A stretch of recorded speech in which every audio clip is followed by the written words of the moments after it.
And we see that the folks who were most successful in the program were people at retirement age. And so, for a lot of folks who are making the argument that, oh, okay, older adults aren't tech literate and they can't do this kind of program, we have some really strong data to say, like, actually, these are folks who are the most successful. And when they're at retirement ages, they're, seeking more structure, and Noom is providing structure in their lives. And so that wasn't even really on our radar at all. Hi, everyone. I'm Kristen Berman, and this is The Irrational Mind. This podcast is for product marketing design people who want to know more about how their customers think and get inspired to build and grow products that work. To do that, I'm talking to people who really get human behavior. Today, we're going deep with Christine May, former behavioral scientist at Noom. Noom is a popular weight loss app.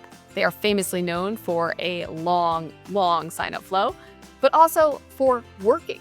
Noom helps you lose weight, which is hard. So how do they do that? The secret, I'd propose, may be in book clubs. Yes, book clubs. I'm going to kick us off and tee up the interview with a rant on book clubs because book clubs may have cracked behavior change.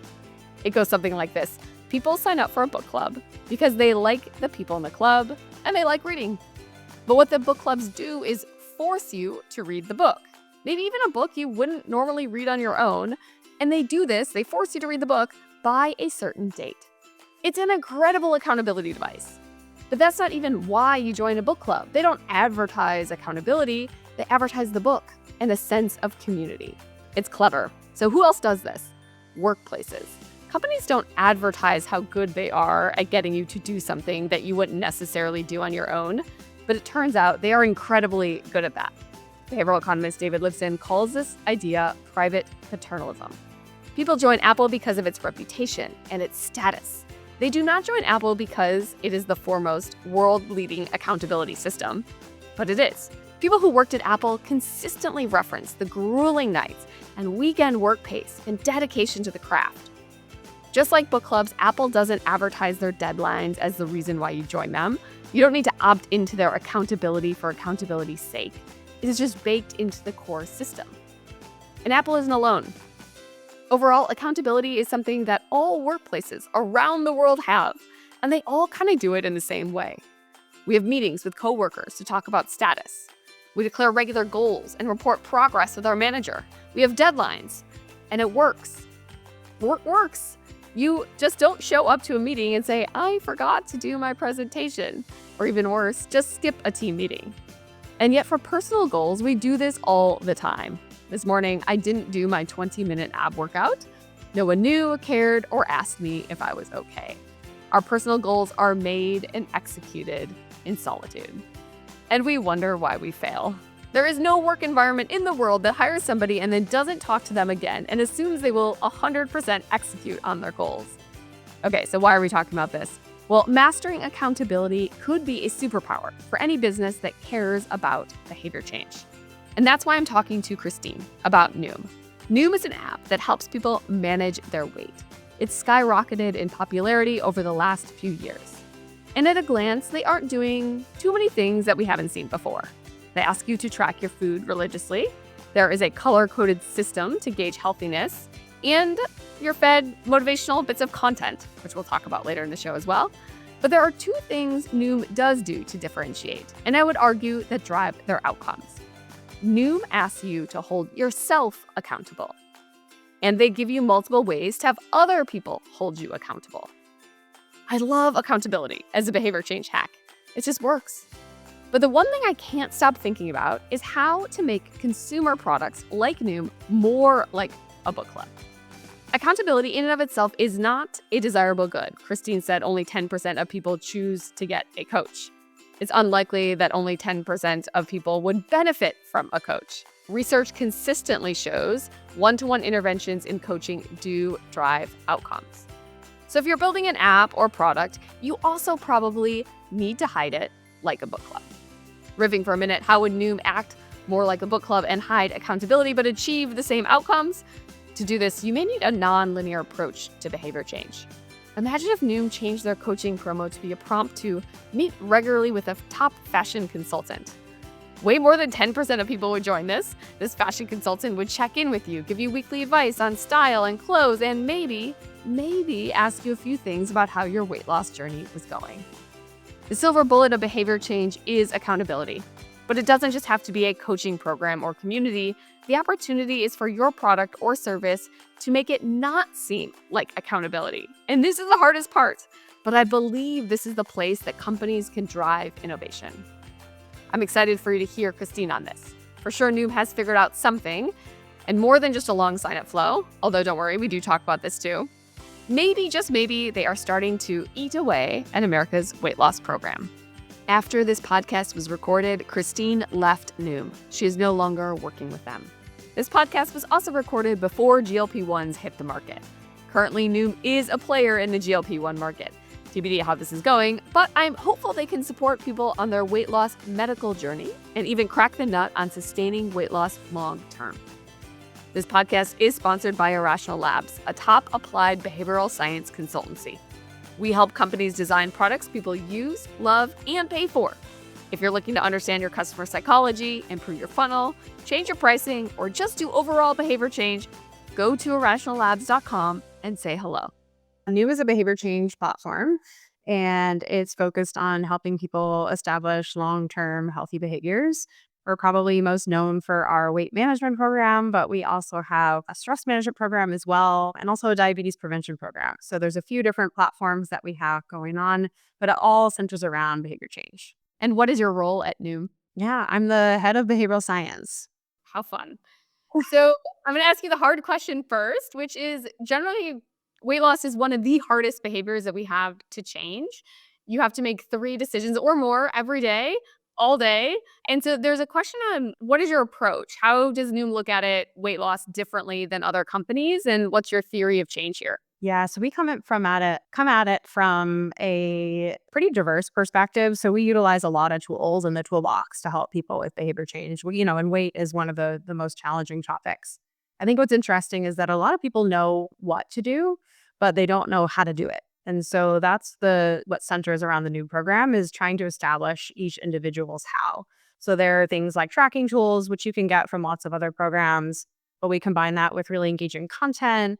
We also have coaching, and so there's a lot of features that are all sort of happening simultaneously. I think what's really interesting is when our users come in, they experiment themselves. So they use all of the features and they're trying to figure out what this thing is. And then over time, we see engagement on certain features drop off and people are still finding success. So it's sort of like you find your way through what actually works for you. What's an example of a highly engaging feature that most users are still engaging with a while after they've started with you? I would say that's probably the content. Most people really find the content engaging, accessible. It breaks down really, complex topics and helping people understand themselves better.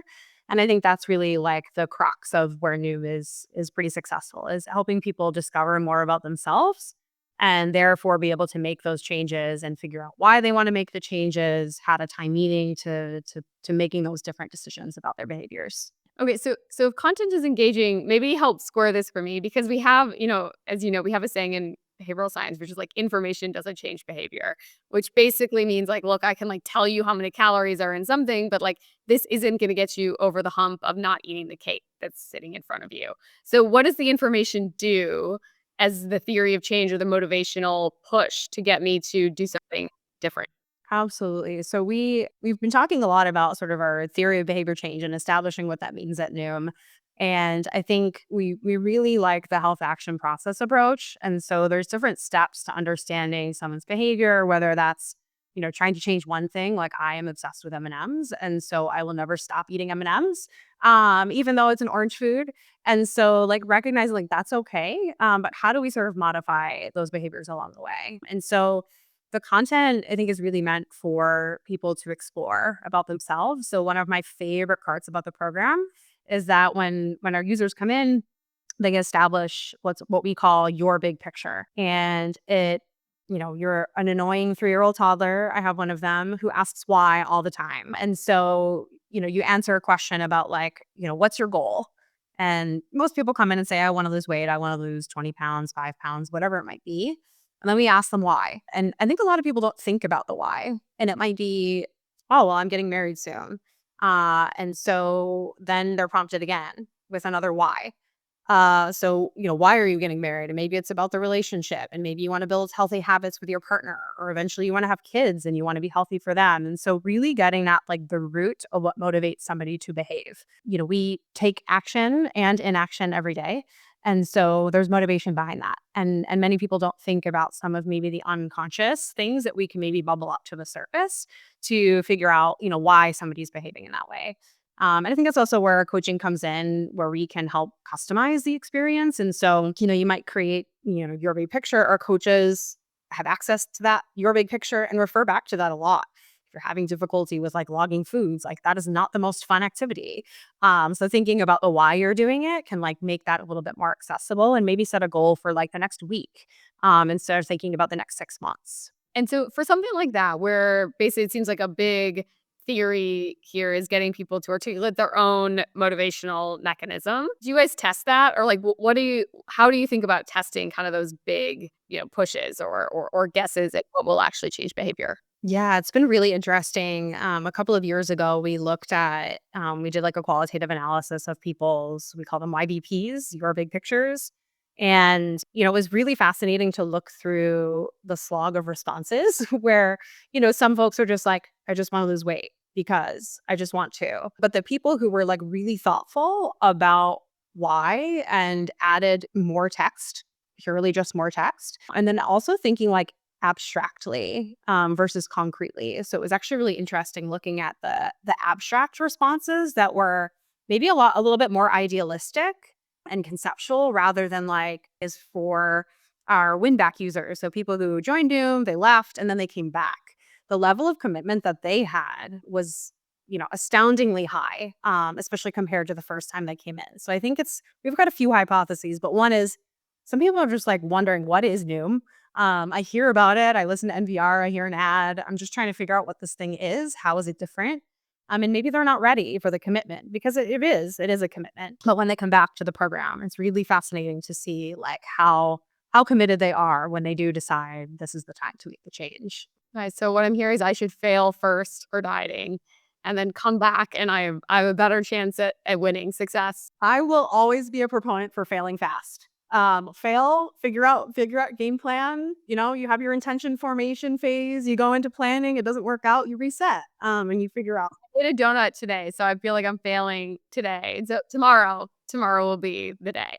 This is nice. I like the idea of like using the text input field about asking people, why they're doing something and using that as a proxy for retention. I think a lot of companies struggle with if you have to wait 30 days to have a retention metric, then you just aren't learning fast enough. And so it's very interesting that in the sign up flow, you're actually getting some level of correlation to their future motivation and maybe who you should invest in. So once you guys had that insight, did you do something different with trying to predict retention, or is it just like a general like, okay, we have X% of engaged users here? Yeah, it's been interesting how we think about the framing of the program. So, another interesting piece is, folks who are coming through our notoriously long buy flow, which has, 8,000 questions attached to it. One of the questions I think that was really interesting for us to take a look at was like how confident people were in sort of their like level of commitment. And, we thought that, okay, the people who were like, I got this, I'm going to do it, we're going to have the most success. But it was actually the people who were like, I feel okay about it, but I'm unsure. So it was like that, I think was surprising to us. But, hindsight's 2020, where you can look back, and if somebody is, a little bit hesitant, like they're feeling, kind of sorta, into it, it's like they're almost building in preparation for failure and not expecting themselves to be perfect. And that's when we see long-term behavior change fail, is when we're expecting perfection. Like your donut example is perfect. Like to say, okay, well, I had a donut today, so like today's out the window. But like, is it? It's 5 p.m. my time. There's still several hours left in the day. Does that mean you're gonna like go home and have 3 glasses of wine? Or like, oh, okay, great. I had a donut. I enjoyed it. That was that. So I think that's like really fascinating to think about. Just we talk about self-efficacy all the time, right? That confidence is important, but it's like you don't want to have too much. Like too much of a good thing isn't maybe so much of a good thing, and that can be anything from confidence to donuts. Okay, we're going to move on a little bit and deep dive into the coaches. So this is a really interesting thing that Noom does differently than other kind of apps where you're just tracking calories. Can you explain the coach model, and then we'll go into kind of how and why it works? Yeah, so New's coaching model has evolved a lot over time. I mean, it started with like one-to-one phone coaching like forever ago. And it's not easily scalable to do those kinds of things, and it morphed into text-based coaching. So, what happens in the app is basically like a text message within the app back and forth with a coach, and that's even evolved over time too, where users actually have the option now to have like a one-on-one coach that is going to be a little bit more of like an accountability force, or like a coach that they can, ask specific questions about maybe a certain food or diet or something like that, where it's a little bit more self-guided. And most people actually opt for the sort of self-guided coach where they're just there hanging out, like not bugging them. There's a certain kind of person we found that really needs and wants that like person to really push them. And it's on average, not everybody. What percentage want the accountability coach? I think we're down around like 10%. It's a really small number of people, which I think is fascinating. And I think what also is interesting is we have groups too. So we have that social support, and there is a coach that's also moderating those groups. And so you get sort of another maybe more specialized layer of coaching. We have these things called circles now where you can opt into a group that's like specific maybe to one of your demographics. So like you might like for me, I might join a mom's group who like I'm trying to feed my family who likes different foods than I do, and they just want like chicken nuggets and french fries, but like I'd actually like some greens somewhere in there. So there are those, pieces as well that are in there where you might have a specialty coach who sort of understands, more about specific dietary changes, like a keto diet or something like that, if somebody's subscribing to like one of those other, kinds of diets. And what percentage opt into the group thing, or is this defaulted for them? I believe that it's like they're defaulted into the group, but if they're not active, then they're removed from the groups. And it's very much self-guided. If you want to be in the group and you're interacting, like great, that could be something that really works for you. I don't really like groups, to be honest, just personally. And so like that's not like a feature that I would really care too much about using. Like I don't really want to interact with a bunch of strangers. Like that's not my thing. But I know, even from before I started at Noom, sort of the power and impact of groups and super users within those groups, and really, really helping sort of a group of people, maybe with a similar goal. It could be centered around running a 5K or, some other maybe non-weight loss related topic.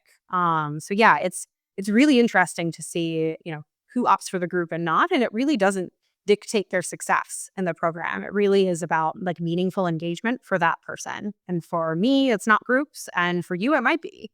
That's fair. And we probably have a self-selection problem by which if I were to assign everybody a paternalistic accountability coach, it's likely that more than 10% of people would find value with it. And yet when you're looking at it and saying, do you want somebody to nag you? Probably people think, no, not for me. And so how do we get away from this, or should we get away from the self-selection problem, which is like we don't actually understand ourselves as well as we think we do, even though we think an accountability coach may not work for us, is quite possible it could in some situations, maybe not in all. This is one thing I say till I am blue in the face, over and over again to so many people. And I think this is like tech companies in general are like very over reliant on user feedback. And I love that we're in touch with our users. I think that's incredibly important. But our users are human. They are not robots. And so even if they ask for something, that isn't necessarily what do they need in order to be successful. And so it's a huge challenge. One of like the best examples, back when I was on postdoc, one of my favorite examples, we were running these Facebook weight loss groups. And over again, our, feedback we would get at the end of the study was like, oh, it'd be great if we had like some kind of an in-person, like walking meetup or something like that. Heard it over and over and over again. The handful of times that it was offered, nobody showed up. Nobody. So there is this really fascinating like microcosm of like human behavior happening in this one small piece of the puzzle. And so that's where I think a lot of this, the ability to gather more data and insights about people is really helpful to start to carve out a path where, we might surface a few options to people, and it promotes autonomy, they can sort of make some decisions, but the hope is that generating some of those decision options for them is that they're able to make a decision, but within the confines of like what we really think is going to be most successful for them based on the data that they've given us. Yeah, a lot of behavior change, we can't force people to do something. So this is a general, like, when we have the idea of, reducing choice, it's not like the idea is no choice or one choice. It's that actually people do enjoy choice. They like picking it. And yet, so that some level of agency has to go into it. And yet, at some other level, the idea that our intuition could predict which choice would be best for us is quite flawed. So this is kind of the conundrum in behavioral science, which is sometimes we don't understand ourselves well enough to pick the thing that could actually drive what we want in the long run. And it seems like you're in the thick of it, struggling with this. So how do the coaches drive accountability? Like, if imagine you are in that 10% of group who opted into it, what are the mechanisms or what are the things that they do to help people achieve their goals? It varies person by person, but I would say, if we have a user who is not engaging, that coach will send a message. It sort of provides a push notification to be like, hey, how are things going? Just checking in. Or I haven't seen you like log your food or log your weight in a while. Like, how are things going? Anything I can help with? So there's sort of those active prompts. But the app is also set up even outside of the coach. Users create their own SOS plan. So there's a series of questions in the curriculum where folks are asked, like, okay, at what point, what threshold do you think you are essentially being non-compliant? At what point are you disengaging? And we should raise a flag of like, I need something from the program. And so it could be, I didn't log any food for one day. It could be, I haven't logged my weight in 3 days. It could be, any kind of measure. And then you can decide, do I want Noom to send me a text message, an email? Do I want them to do nothing? That's an option too. Some people just don't want to be bothered. And so but it's back to that same problem of like, okay, somebody might say they don't want to be bothered, but the text message is more likely to help them. And like we try to surface that in the curriculum, for users will say, if you choose like a text message or an email, you're 3 times more likely to hit your goal weight. Like we give these sort of like subtle prompts, nudges, if you will. Not that I love that term, but nudges, if you will, to say like, okay, you have this as a choice, but like it's not probably going to lead to the outcome that you're looking for. What percentage of folks just opt out of these? Say basically, no, no, thank you. I don't need you. I don't need your help. Yeah, I don't know that stat off the top of my head, to be honest. I think most people set them up. You can go back into and change the settings, but there's something to be said for the default option. Once you've set it up, you're less likely to go back and change it. So yeah, just having to go through those extra steps create a little more friction for them to modify that. I think most people on average are creating some kind of a plan. But maybe if they're really falling off, I think what's been a challenge is for people who, for example, are dealing with a sickness, right? They might have need to be like hospitalized for some kind of an issue, or they have a family emergency and they're getting these constant pings from Noom. They're like, this is so annoying, right? Like I can't do this right now. And so we're working really hard to sort of create a program that's a little bit more flexible for people where they can let us know, right? Like, hey, I'm sick or I've got this family emergency, like I need a couple weeks off or whatever that might be so that they're not being inundated at a time where they just have zero capacity to be thinking about those kinds of things. Any other commitment devices that coaches or Noom uses to get people to follow through on these big goals? Yeah. So I think one of my favorites is like pulling on temptation bundling. So we talk a lot about that, if TV is your vice, like who doesn't love a good, Netflix session?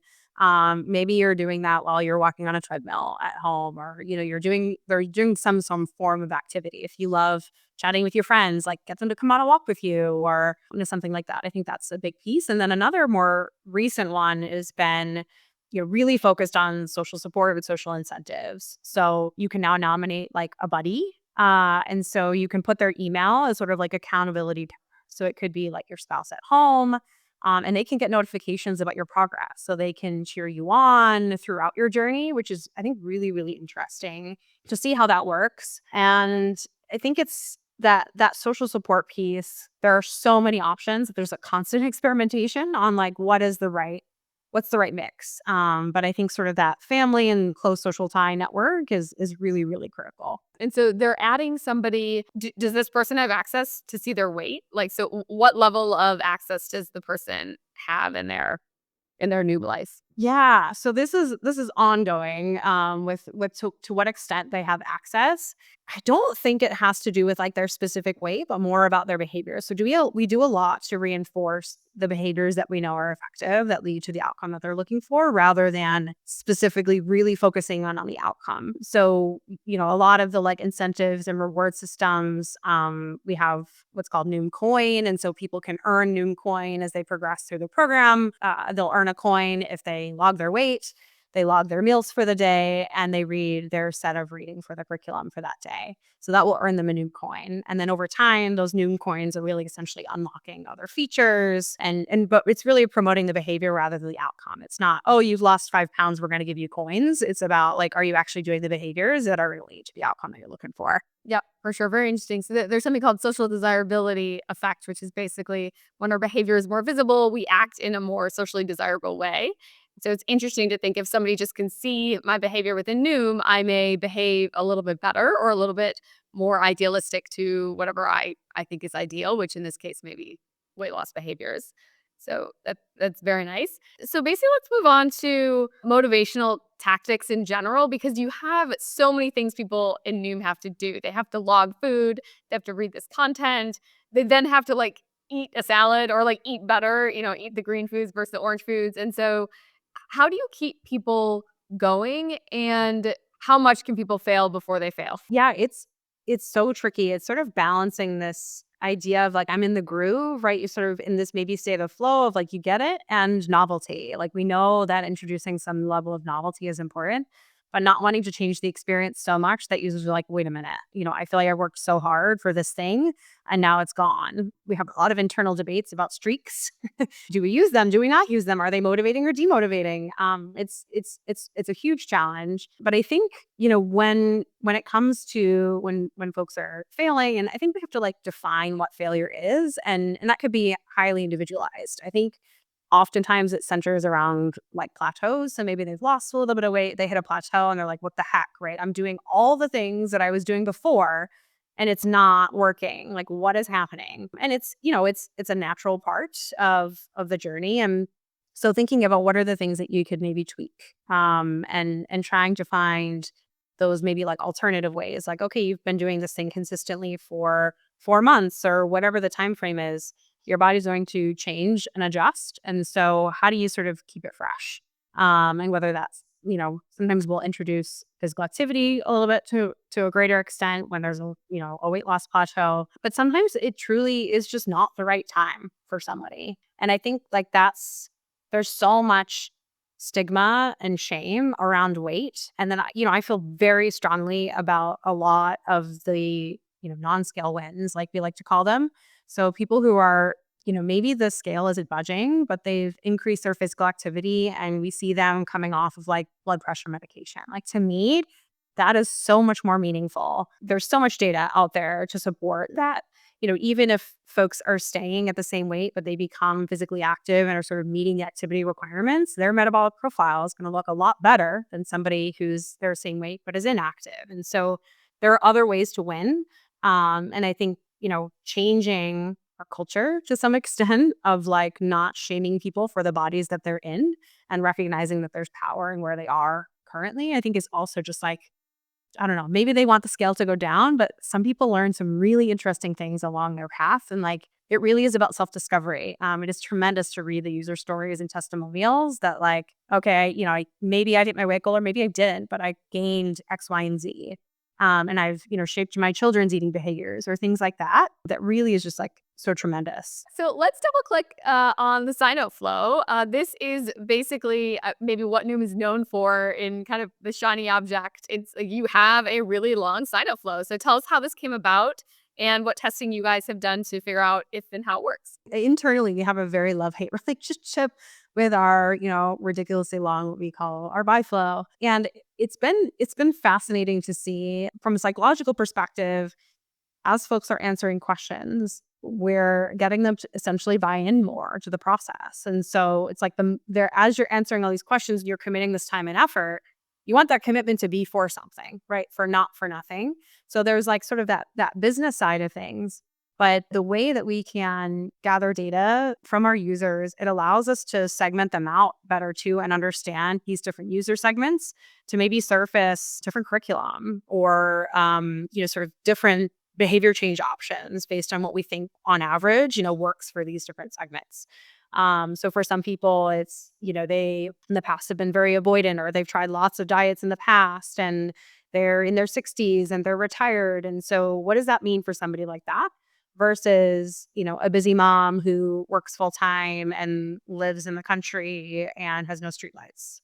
So like, just really from the very beginning and the get-go to understand who these users are. It also allows us to predict, who is most likely to be successful and maybe who's least likely to be successful and where do we want to invest more in a program to support the people who are least likely, to be successful, or do we just focus in on the folks who are the most. And so yeah, I think it's been so interesting to see, and like we've gone back retrospectively. I worked on a project, it was like right after I started at Noom, so like nearly 3 years ago, and we were interested in cancer, and I had come from postdoc where I was doing some work in the breast cancer space. And, the first place I could start was like, hey, do we have a BiFlow question that says anything about a history of cancer?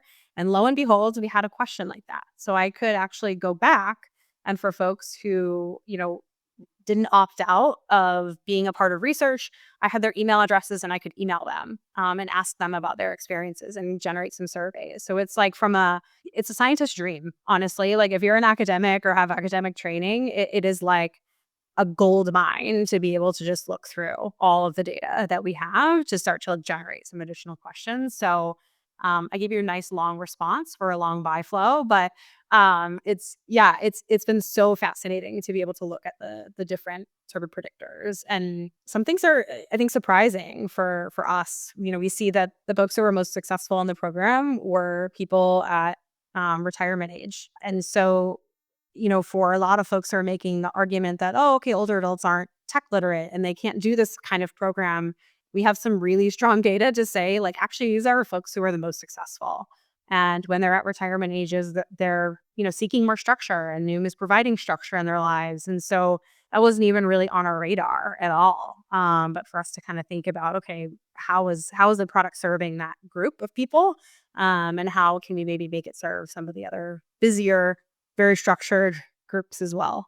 And, the trade-off for a long sign-up flow is obviously drop off. And so at what point does it become I mean, I don't even know if Noom is long, so I don't know if we could say too long, but where do you see the drop off? Because you're obviously making a trade that the people who finish a sign-up flow are more invested because of the sunk costs they've had, and so they will be better customers, better paying customers, and yet you're losing probably a handful of folks to the length.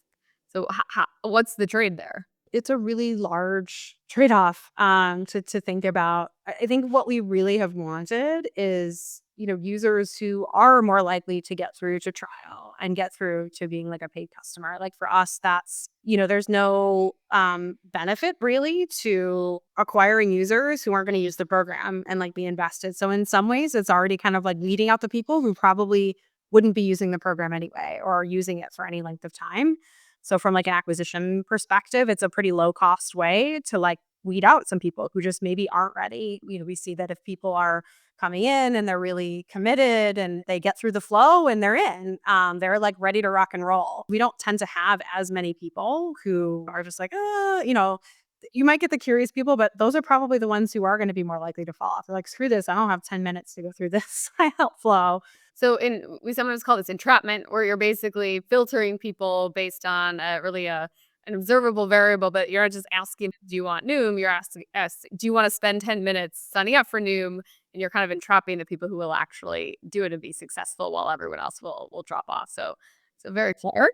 And within that, at the end, they get to this recommendation. The basically says sign up for Noom. Here's a plan. And it's interesting to contemplate, and I'm very curious why you guys have a fixed plan. So most companies have an endless subscription model. I'm not on Netflix for 2 months, I'm on it forever. And so why do this fixed plan? So there's usually like a 12-month or 16-month plan recommendation if I'm correct. Yeah. Yeah, we often will offer, like, several different plan lengths, and we've experimented a lot. I think, most people are usually somewhere between the, like, 4 to 8 month, although I think the 12-month is, like, increasing last I knew over time. And, from a behavior change perspective, there's, like, a finite period of time that a user is expecting themselves to engage in this behavior change. Whether that is the 4-month or 8-month or 12-month, it sort of allows the person to say, I'm going to commit to this thing for this amount of time. They might renew if they're not done yet. They're not done with their journey. They want more. They need more. But some people, get what they need and then they're all good to go. And so I think, we've talked about, and I've pushed a lot on folks of, are we trying to push people into the app? Are we trying to push people out of the app? Because maybe out of the app is the best thing for them. Maybe it's not the best thing for the business, but it might be the best thing for them and their behavior change. And so I think that's, Noom is set up in a way that people are supposed to be learning lifelong change, and like have a true lifestyle shift. And so, it takes time to do that. If our firm is based around the diabetes prevention program, which is a 12-week program or 12-month program. And so, having that sort of contained period of time, somebody can see how they're progressing in that amount of time and decide, do I want more? And I think what I also like about it is we often will recommend a plan based on how much somebody's wanting to lose. So we follow the recommended, 1 to 2 pounds a week, from the CDC. And so if somebody wants to lose 50 pounds, like, that's a long time. And so, we're not wanting to be a quick fix and a crash diet for somebody. We want it to be this sustainable behavior change that, does take time. But again, we're human and we can fall off from habits. And so there's, again, if we want the win back example where people might come back to the program if they're needing a tune up, and we're experimenting with, we just baselined like a weight maintenance program. So folks who have achieved their goal weight, oftentimes I think it's that hard work is done. But actually weight maintenance is arguably more challenging than weight loss because you're starting to sort of like reintegrate or readjust your calories and that sort of thing. So trying to support them in their long-term journey and allow them to sort of come back to maybe weight loss if they need to, or figure out at what point they need like a weight maintenance SOS plan of like, oh gosh, my scale has gone up, 10 pounds or 5 pounds, whatever the threshold is. Maybe I need to have a quick refresher, and get me on track. A critique in general health behavior change studies is they just don't last. So there's a very scary chart that kind of goes up during the intervention and then goes very quickly down to the baseline right after the intervention is removed. And this is the meta-analysis of lots of studies, and it's fairly depressing. And so how like, am I just going to always remember an orange food? And so M&Ms are always orange and I just don't know, I should feel, guilty plus pleasurable while eating them. Like, what is the theory you think Noom will sustain the change? Yeah, I think it's been so incredible to see that. We actually just recently analyzed some data from our new mood program, which is the stress management, and we looked at, users who use the program for 16 weeks and looked at them 16 weeks after they stopped. And I could not believe how flat the line was, like to not see the like rise in stress, anxiety, depression measures, etc. Truly, like all of the data says like this, all the research out there, like, wow. So like something is happening for these users. And for weight, it's the same thing. I think the part of Noom that I think is maybe missing from some other programs is this like idea of self-compassion. And, we pull on acceptance and commitment therapy, ACT. And, that kind of therapy is really just radical acceptance of like where you are. DBT is in there as well. Thinking about like, okay, yeah, I had the donut today and like, that's okay. Really wanted that donut. Instead of the like guilt and shame that often goes with like, oh gosh, I ate like an unhealthy food, and I hate labeling foods that way. And it's a pet peeve and I bring it up all the time that there are not healthy and unhealthy foods. It depends what your goals are, et cetera. But I think that's the piece where folks start to learn to move away from black and white thinking. And they start to accept that my diet doesn't need to be all green. It's not meant to be all green. A large proportion should be green, but you should also be eating yellow and orange foods. Like all of them are in there. You don't have to take away the things that bring you so much joy. My M&Ms are not going anywhere. For somebody else, it might be their glass of wine. Like that's not going anywhere. No one's taking my glass of wine away. Yeah, definitely. And And so we talked earlier about community. And so some of this, you kind of have to internally motivate yourself and know that failure is okay and that a donut day is not going to mean that I should uh, splurge at lunch or dinner. And so, the other theory of change in any behavior is just norms. So we are who we surround ourselves with. And so it seems like for Noom, you guys have a community that could help set these new norms. Could you describe the community and how it got started and like what fueled how it works? Absolutely. I mean, I think really it started with the science, right? To see the role of social support and helping people achieve their healthy behaviors. I mean, we see people posting in there. It could be there's an after work party and somebody might be feeling nervous about it. They've learned that they need to plan ahead for these kinds of outings, but they might go to their group and be like, oh gosh, right? I have this after work party that I'm going to. I know there's going to be crazy appetizers and drinks and whatnot. Like, do you guys have any advice on what I might be able to say to people? And so I think that's like where the crowdsourcing and like quick feedback, like in the moment responses from people who are in your shoes, or even just to say like, hey, where are you at in your calorie budget for today? Like maybe a drink is worthwhile, or sort of planning ahead for those kinds of things. But I think relying on people who have been there or who are currently there and struggling through that, it's been so fascinating to see. A lot of our coaches were also users of the program. And so to see folks who, have used the program, have been successful in the program, the amount of sort of stock that you would put into the things that they have to say versus somebody who's like never struggled with weight. You're not really going to hear from them as much. And often that can be like your medical provider, or they don't know how to have those conversations. And so, coming to a non-judgmental community of people who are understanding where you are and being able to figure out, okay, well, this worked for Susie. I don't think it's going to work for you. Maybe I could try it this way, and finding those ways to. It's a big experiment in your behavior of like what's going to work for me. And I'm different from Bobby and Joey and Susie, but I learned all this stuff from them. Like I think I might pull that one piece. Like okay, maybe I'll have the appetizer, but I'm not going to have a drink, or vice versa. Whatever is going to be like most enjoyable for them in those moments. Thank you for listening. If you like the show, go to irrationallabs.com to say hello to us or post a review on Apple or Spotify. Big thank you to the show's two Jacks, Jack Buer, our writer, and Jack Steger, our genius editor. Until next time.